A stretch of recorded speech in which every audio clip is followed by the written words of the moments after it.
They never told you about this war. It's not in your textbooks. You won't find documentaries about it. Hollywood has never made a movie about it, because officially, it never happened. But this war changed everything. Who won World War II? Who lost millions? And who ruled the next century? It's a war buried in sand, silence, and Soviet secrecy. This is the secret war nobody talks about. It's 1939. Europe is on the brink. Hitler's armies are about to march into Poland. But thousands of miles away, on the remote Mongolian frontier, a different war is erupting. A war between two superpowers, Imperial Japan and the Soviet Union. There were no declarations, no headlines, just the sound of gunfire echoing across the desolate Gobi Desert.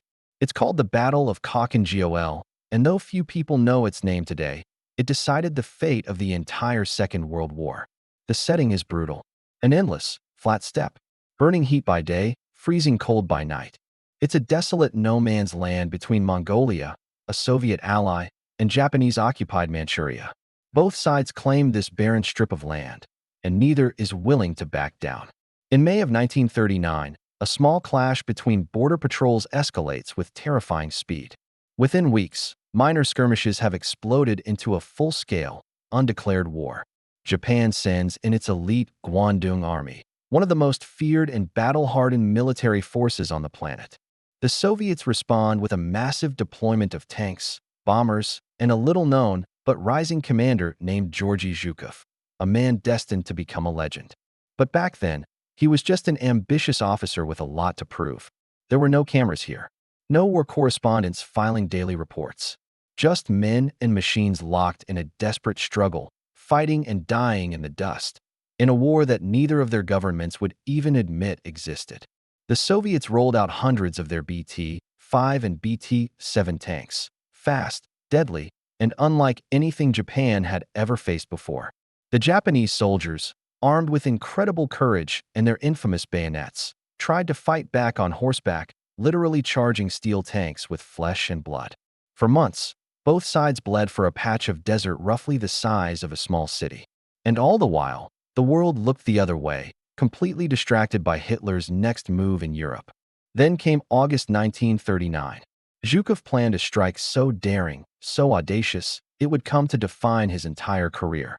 While the Japanese military command expected another predictable frontal assault, Zhukov did something revolutionary for the time, a classic double envelopment. He sent his armored tank brigades sweeping around both Japanese flanks, moving with incredible speed to encircle them completely. In less than a week, Japan's proud Guandong army was trapped, surrounded, and systematically annihilated. Tens of thousands were killed or captured. Before we continue, if you find these hidden corners of history as fascinating as I do, take a second to hit that subscribe button. We have so many more stories like this to share. And just like that, the invisible war was over. But the shockwaves were only just beginning to ripple across the globe. Here's where the story gets really strange.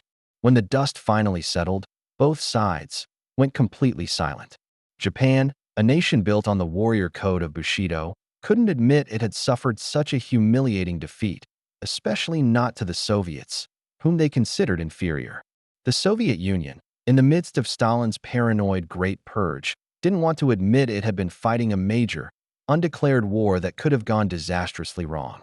So, the war simply disappeared. It was scrubbed from official records. There were no victory parades in Moscow, no somber speeches in Tokyo, no mention in the press.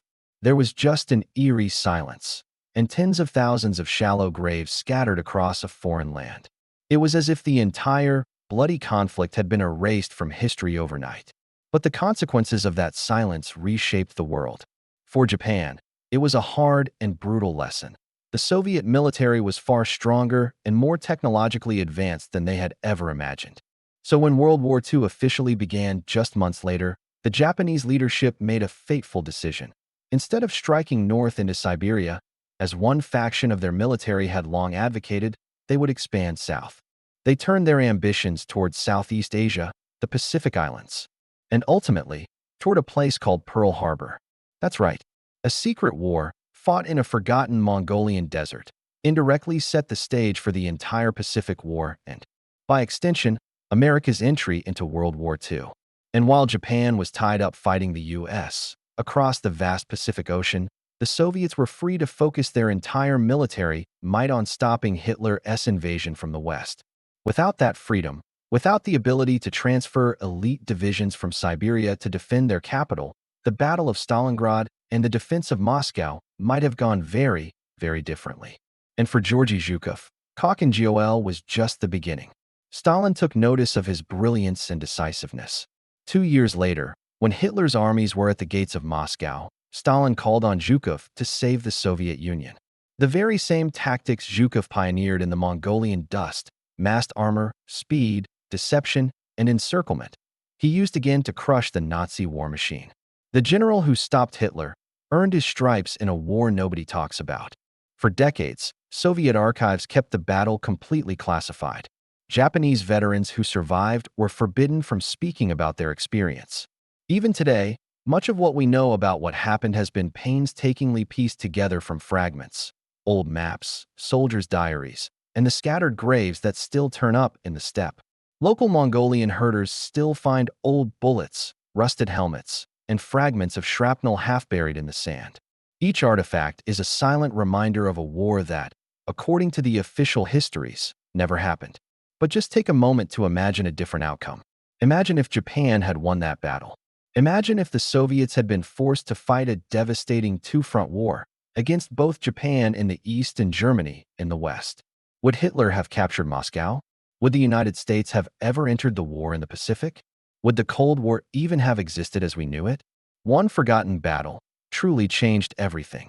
History isn't just written by the victors. It's edited, curated, and sometimes completely erased by those who control the archives.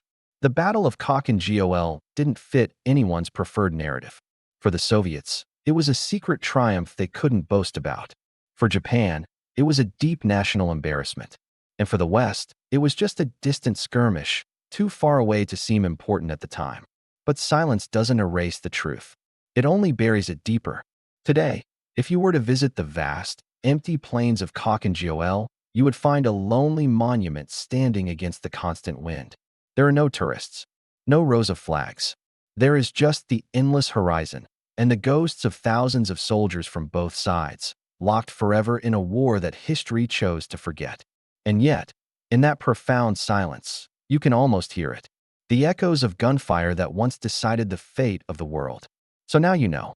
The secret war nobody talks about wasn't just a border skirmish. It was the pivot point, the hidden spark that shaped the entire 20th century. If you want to uncover more forgotten wars, buried secrets, and truths that history tried to erase, make sure you follow and subscribe to our channel. Because the next story we tell might just be the one your teachers never even knew existed. Thanks for watching.